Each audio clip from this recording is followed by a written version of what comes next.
really think the next speaker needs an introduction. Eric has been our neighbor his entire life growing up right here in Henrico County.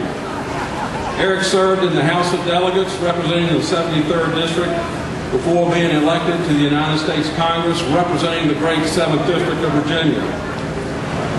Up there, Eric's talents were quickly recognized, and he has served in the leadership of the Republicans in the House.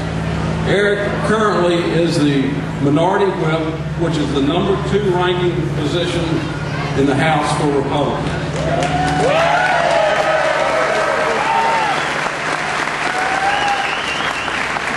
Even though Eric's leadership position requires him to be active on the national scene, he is never far away from his constituents right here in the 7th District.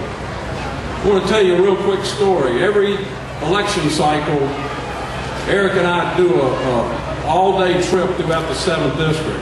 About a year ago, we were doing that, and we went up to Louisa to tour the Meade-Westvaco plant. We'd done the tour. We were leaving to get in the car to go to another place, an event. The door on the side of the building popped open, and a black gentleman came running out and running over. Congressman, I want to talk to you. Well, he had a big Obama face on his shirt, so I knew he wasn't one of us.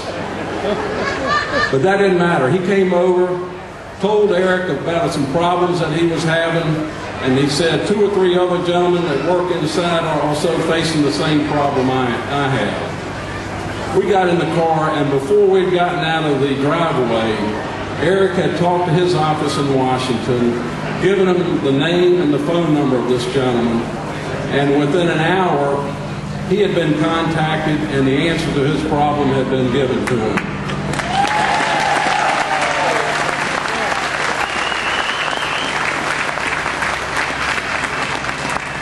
That's the type of Congressman Eric Cantor is.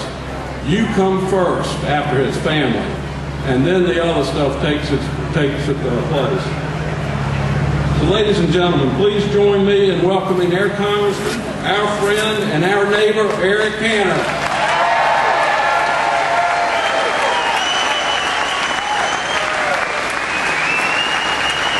Thank you.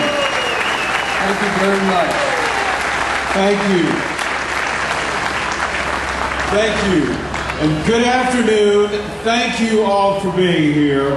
And I think right now there's one person who has made today happen with an incredible team behind him, and that's the chairman of the 7th District, Linwood Cobb. Let's give Linwood a round of applause for a terrific event.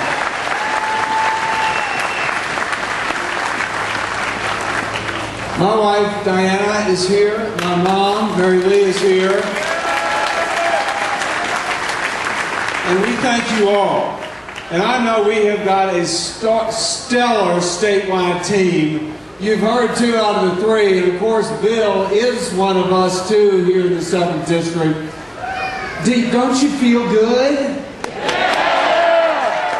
I do. I can tell you, we in Virginia haven't felt this good in quite some time. And as Ken and Bob both said, we've got 17 days to make this happen. Now we're going to make it happen, and we're going to win because of a few things. One, this is a campaign about ideas. This is a campaign led by Bob McDonnell, who has stood up and who has said to President Obama and Speaker Pelosi, enough with your spending, enough with your taxing, give us our country back, and we're going to show them here in Virginia.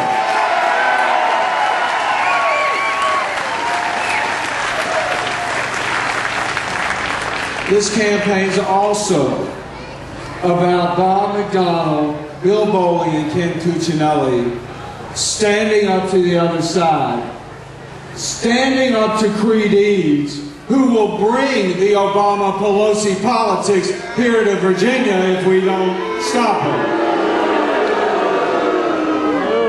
Because if you look at what they're saying, they're talking, they're dodging. Creed Eads won't even admit where he is on card check and we stand tall in opposition to that bill and one of the most anti-competitive moves this country's ever seen.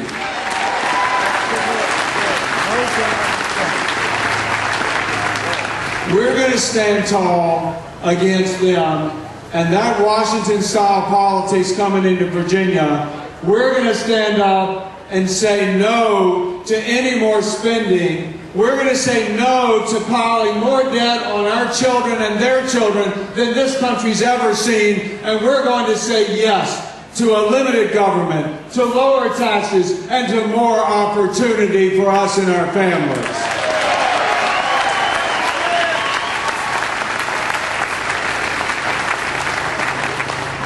Now, Bill Janus is up here yelling, "Yes, we can." All right? But let me tell you a little story that puts it much more in a context of the Commonwealth. During the Thomas Jefferson administration, the president was on horseback with his men on his way home to Monticello. And he came to one of the creeks on the way down to Monticello, and they couldn't find a bridge to cross the water. So the president's men said, well, we're all going to have to go on horseback through the water. So one by one, they went across to the other side. Finally, it comes time for the president to make his way across the water. And before he let his horse go down the embankment, he saw a gentleman up on the hill sitting under a tree with a big mound of cargo, his belongings. And so the president was curious, and the man walked up and he said to the president, could I have a lift across the water? And Thomas Jefferson, being the Virginia gentleman that he was, said absolutely. So he loads up the man's belongings, he allows the man to join him on horseback. Across the water he goes, and he gets to the other side. Well, at that point, the president's men were furious. They approached this man and they said, don't you know what you've done? So slowly the guy just sort of realized, uh-oh. And the president's men said, you had an opportunity to ask each of us for a ride. But do you know who this is? Well, the gentleman at that point had sort of gotten the joke and said, yes, I guess this is the President of the United States. He said, but you know why I asked him? Is because I looked on each and every one of your faces as you rode across that embankment, and all I saw was the letters N and O. No. When I saw Thomas Jefferson's face, it had the word yes written across it. So what I tell you, in the very Virginia way, this Commonwealth has led since the beginnings of it and our country. It is time for us to stand up and say yes to starting another American revolution right here in Virginia.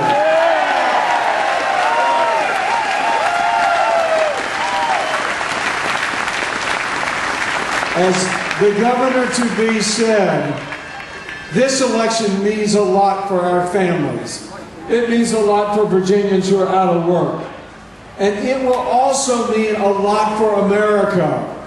This election of this Republican ticket will send the message to those in Washington that Republicans are back and we will be poised to take the Congress next year. Thank you all very, very much for being here in the summer.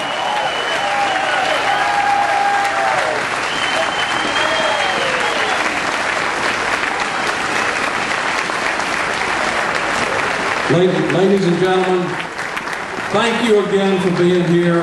Thank you for everything you do. We've got about 30 minutes more of music, and God bless you, and we'll see you back next year.